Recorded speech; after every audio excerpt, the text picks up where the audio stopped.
আজকে আমরা নেক্সট স্টোরিটা শুনব, যেটার নাম হলো এগিয়ে যা। উন্নতি করবার শক্তি ভগবান মানুষের ভিতর দিয়েছেন। উন্নতির পথে মানুষ যত এগিয়ে যায়, আরও উন্নতি করবার শক্তি তার ভিতরে সে পায়। উন্নতির পথে যেতে যেতে কোনো কোনো মানুষ আটকে যায়, তার আর উন্নতি হয় না।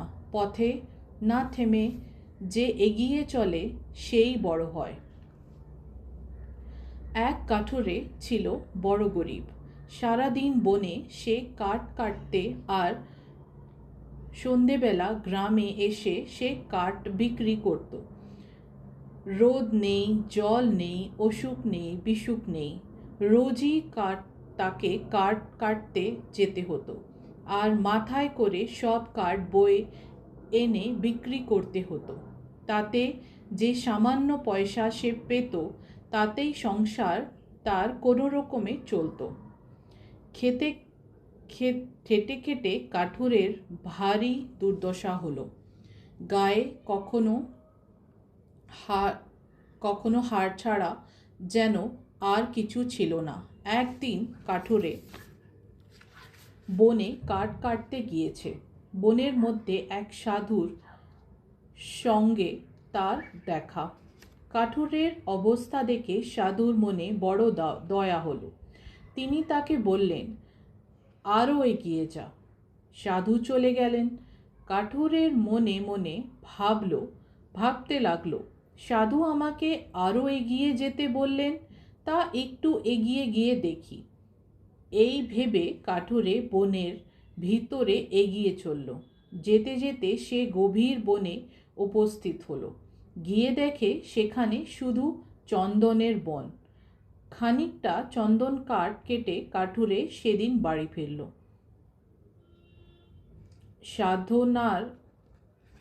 সাধারণ কাঠের চেয়ে চন্দন কাঠের বেশ গুণ দাম। কাঠুরে সেদিন অনেক পয়সা পেল। তারপর রোজই সে চন্দনের বনে চলে যেত আর চন্দন কাঠ এনে বিক্রি করত। সংসারে তার আর আগের মতো কষ্ট নেই। কিছুদিন পর তার মনে হলো, সাধু তো আমাকে এগিয়ে যেতেই বলেছিলেন, আরও কিছু এগিয়ে দেখি না কি হয়।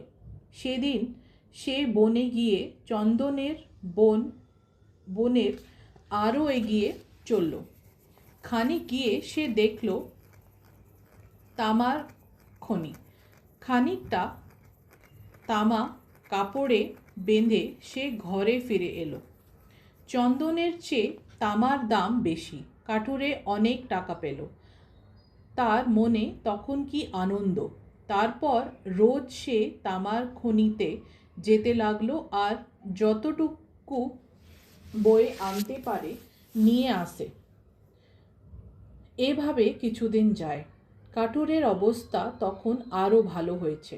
কিছুদিন পর তার আবার মনে হলো, সাধু তো আমাকে এগিয়ে যেতেই বলেছিলেন, আরও কিছু এগিয়ে গিয়ে দেখি কি পাই। সেদিন সে তামার খনি পেরিয়ে আরও এগিয়ে যেতে লাগলো। কিছু দূর গিয়ে দেখতে পেল এক রূপার খনি। মহানন্দে কাঠুরে যতটুকু পারল রূপো নিয়ে বাড়ি ফিরে এলো। দেখতে দেখতে কাঠুরে বড় লোক হয়ে উঠল। পাড়াপড়শিরা বলাবলি করত, কাঠুরের দেবতার ধন পেয়েছে। রূপোর খনি পাওয়ার পর কাঠুরের মনে হলো, সাধুর দয়ায় আমার অনেক হয়েছে, আর এগিয়ে গিয়ে কাজ নেই।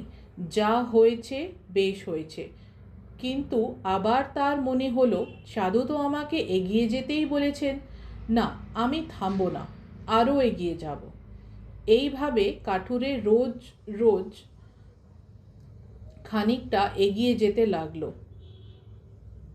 তাতে পরপর সোনার খনি, হীরের খনি, তারপর মণিপুষা জহরত সে পেল। আর কাঠুরেকে কে পায়? তার অবস্থা দেখে রাজাও হিংসা হতে লাগলো।